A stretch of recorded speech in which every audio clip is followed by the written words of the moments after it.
परिचय। हमारे शरीर की पांचों ज्ञानेंद्रियों में नेत्र सबसे महत्वपूर्ण अंग है।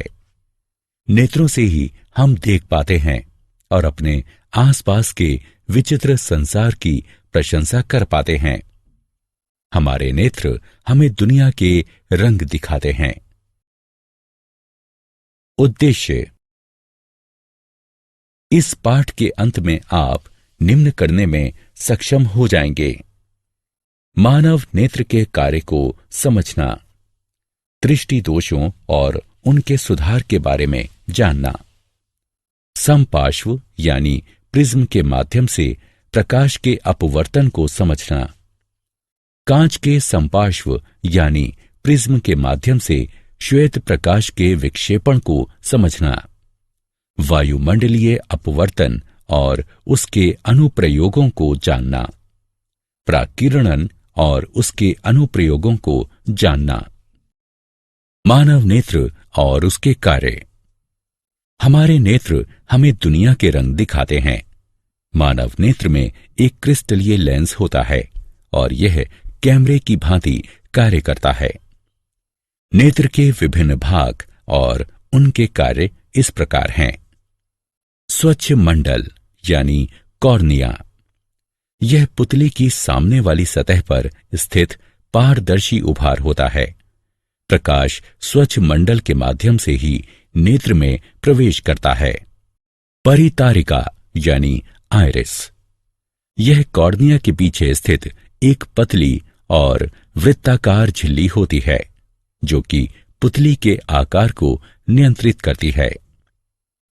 पुतली, यह परितारिका के बीचों बीच स्थित एक छिद्र होता है जो कि काला दिखता है और नेत्रों में प्रवेश करने वाले प्रकाश की मात्रा को फैलाकर या सिकुड़ाकर नियंत्रित करता है।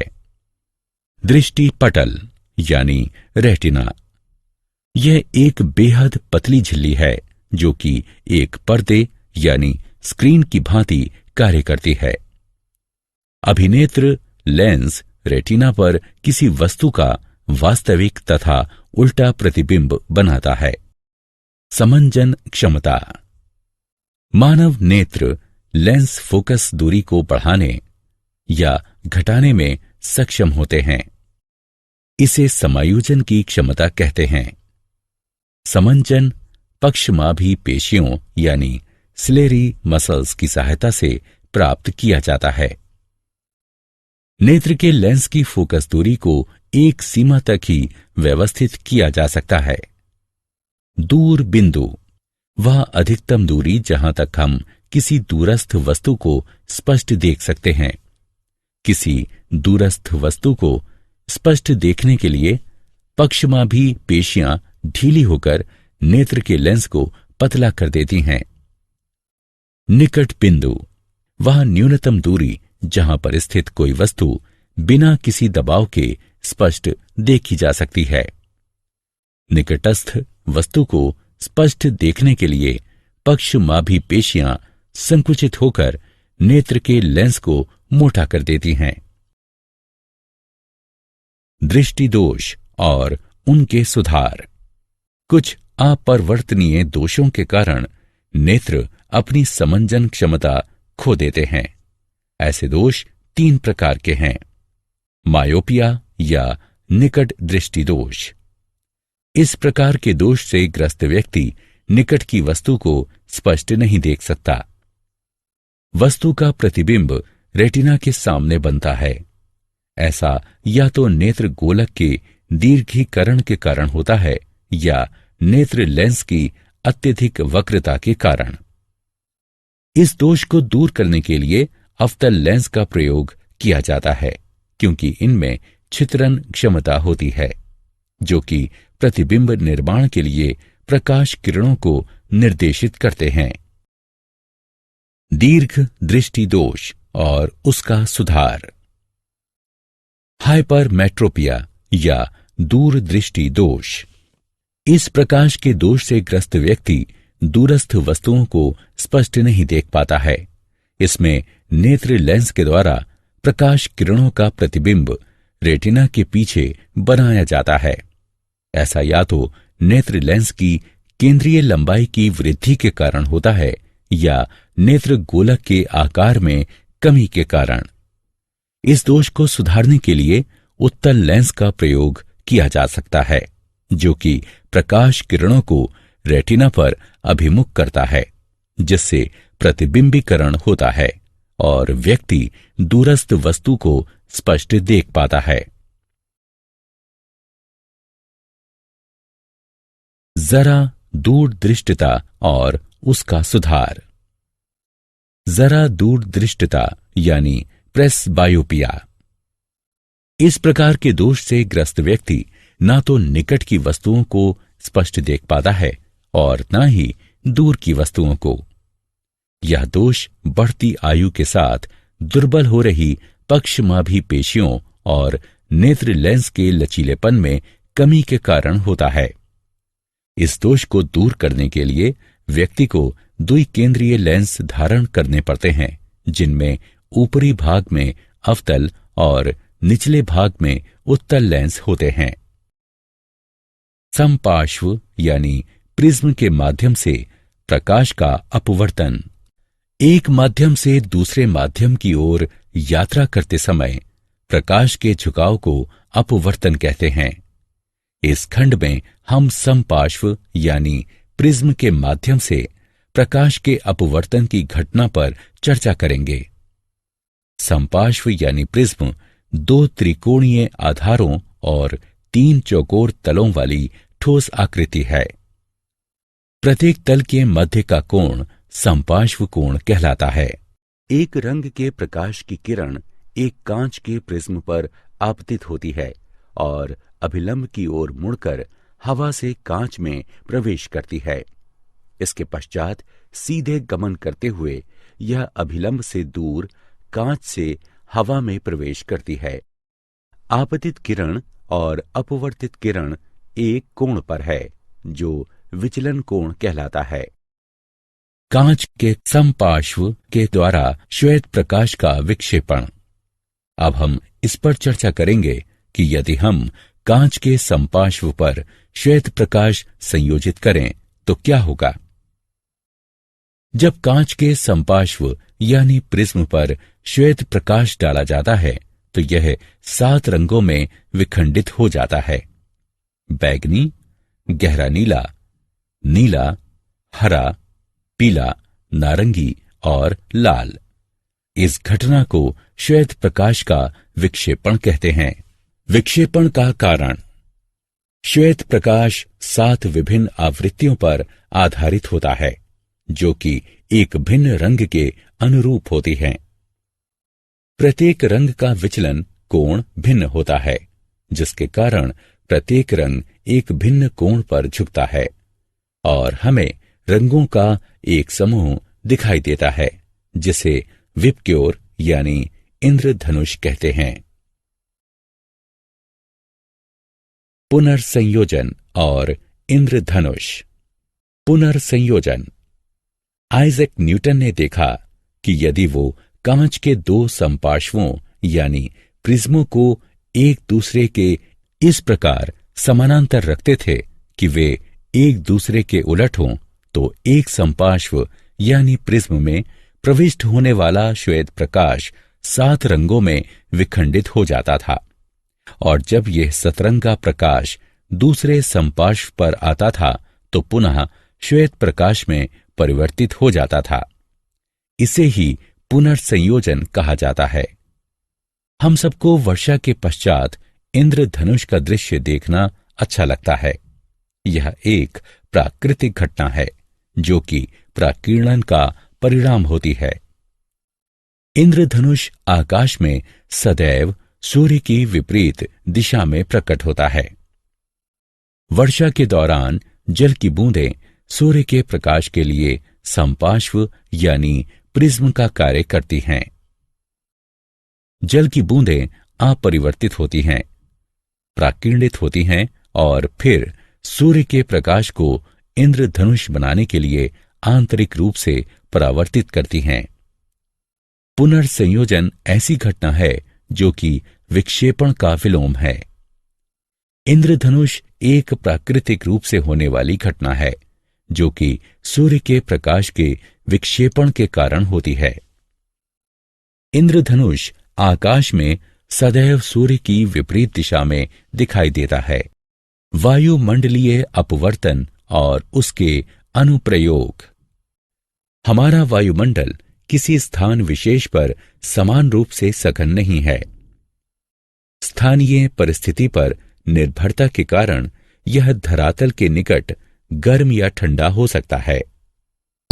गर्म वायु ठंडी वायु की अपेक्षा हल्की होती है, अतः इसका अपवर्तनीय सूचकांक ठंडी वायु के अपवर्तनीय सूचकांक की अपेक्षा कम होता है। इसके कारण वायुमंडल में प्रवेश करने वाला सूर्य अथवा तारों का प्रकाश अपवर्तित होता है। इसे वायुमंडलीय अपवर्तन के नाम से जाना जाता है। तारों का टिमटिमाना वायुमंडलीय अपवर्तन का एक उदाहरण है।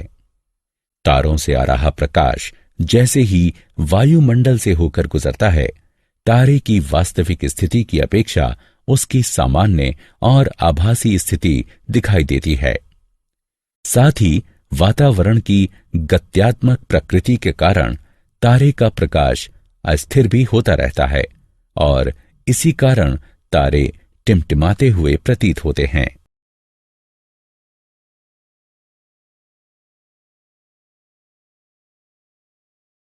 हमारे हिसाब से सूर्योदय तब होता है जब सूर्य क्षितिज से ऊपर आता है। जब सूर्य क्षितिज से नीचे होता है तब वायुमंडलीय परतों के घनत्व में अंतर के कारण सूर्य का प्रकाश वायुमंडल में प्रविष्ट होते हुए अपवर्तित होता है। इसके कारण सूर्य क्षितिज के ऊपर दिखाई देता है और सूर्य के वास्तव में क्षितिज पर पहुंचने से 2 मिनट पूर्व हम सूर्योदय देखते हैं। इसी प्रकार वायुमंडलीय अपवर्तन के कारण ही सूर्यास्त हमें 2 मिनट देर से दिखाई देता है। प्रकाश का प्रकीर्णन और उसके अनुप्रयोग। वायुमंडल से होकर गुजरने के दौरान धूल कणों और वायु अणुओं के द्वारा प्रकाश फैल जाता है। इसे प्रकाश का प्रकीर्णन कहा जाता है। प्रकीर्णित प्रकाश का रंग प्रकीर्णित हो रहे अणुओं के आकार पर निर्भर करता है। टिंडल प्रभाव। जब प्रकाश किसी कलीलीय घोल पर डाला जाता है तो वह कलीलीय कणों के द्वारा प्रकीर्णित हो जाता है और इस कारण प्रकाश पथ दिखाई देने लगता है। इसे टिंडल प्रभाव कहते हैं। जैसे किसी अंधेरे कमरे में जब एक छिद्र बनाया जाता है और प्रकाश को उसमें से गुजारा जाता है, तब हम प्रकाश पथ और धूल के उन कणों को स्पष्टता देख पाते हैं जिन्हें साधारण परिस्थितियों में वायु में नहीं देखा जा सकता। प्रकाश का विकिरण और उसके अनुप्रयोग। प्रकाश के विकिरण के उदाहरण निम्नलिखित हैं। आकाश का रंग।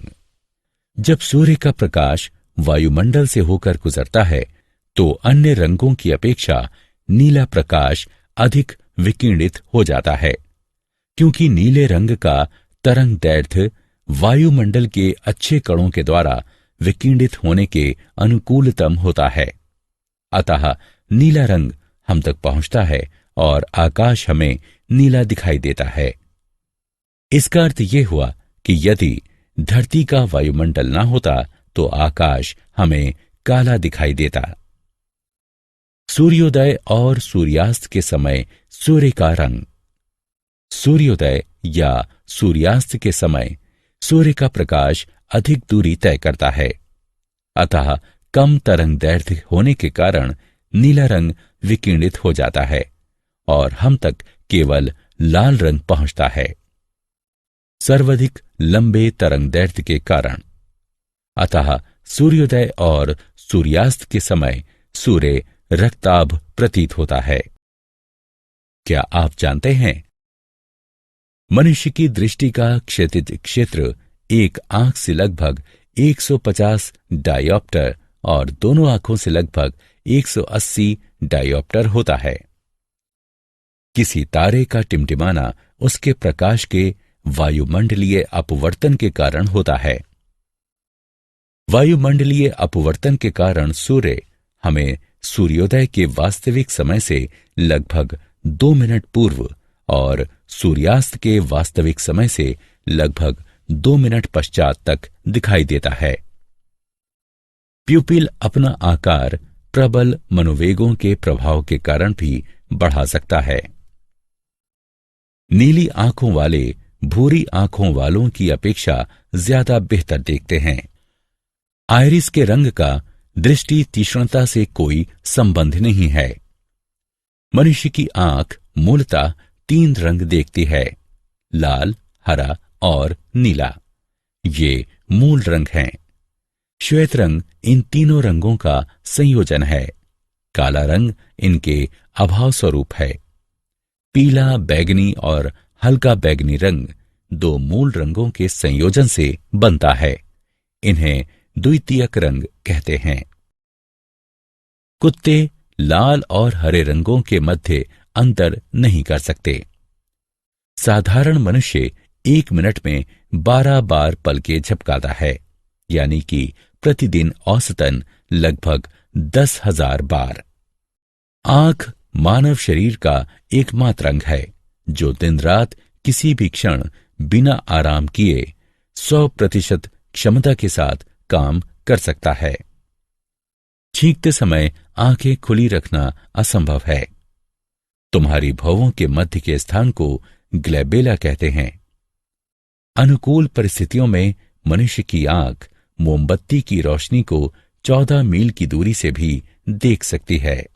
मनुष्य काग की अपेक्षा कंप्यूटर की स्क्रीन को 25% धीमी गति से पढ़ता है। सारांश। आइए हमने जो कुछ सीखा है उसे संक्षेप में दोहराएं। मनुष्य की आंख में एक क्रिस्टलीय लेंस होता है और यह कैमरे की भांति कार्य करती है। आंख के विभिन्न भाग हैं: प्यूपिल, कॉर्निया, आइरिस, क्रिस्टलीय लेंस और रेटिना यानी श्वेत पटल। मनुष्य की आंख के लेंस में केंद्रीय दूरी घटाने और बढ़ाने की क्षमता होती है। इसे समायोजन कहते हैं। मोतियाबिंद यह एक नेत्र रोग है जिसमें आंख के लेंस की पारदर्शिता समाप्त हो जाती है, जिसके कारण आंशिक या संपूर्ण दृष्टिहीनता आ जाती है।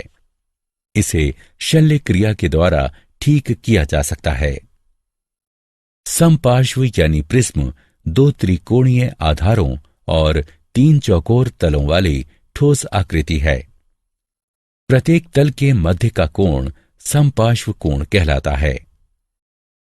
जब कांच के समपार्श्व यानी प्रिज्म पर श्वेत प्रकाश डाला जाता है तो ये 7 रंगों में विखंडित हो जाता है: बैगनी, गहरा नीला, नीला, हरा, पीला, नारंगी और लाल। इस घटना को श्वेत प्रकाश का प्राकीर्णन कहते हैं। पुनर्संयोजन एक ऐसी घटना है जो कि प्राकीर्णन का विलोम है। प्रकाश का अपवर्तन। जब प्रकाश वायुमंडल की विभिन्न परतों से होकर गुजरता है तो वायुमंडलीय अपवर्तन कहलाता है। टिंडल प्रभाव। जब प्रकाश किसी कलीलीय घोल पर डाला जाता है तो वो कलीलीय कणों के द्वारा प्राकीर्णित हो जाता है और इस कारण प्रकाश पथ दिखाई देने लगता है। प्राकीर्णन। जब प्रकाश वायुमंडल से होकर गुजरता है तो ये धूल कणों और अन्य वायु कणों के द्वारा फैल जाता है।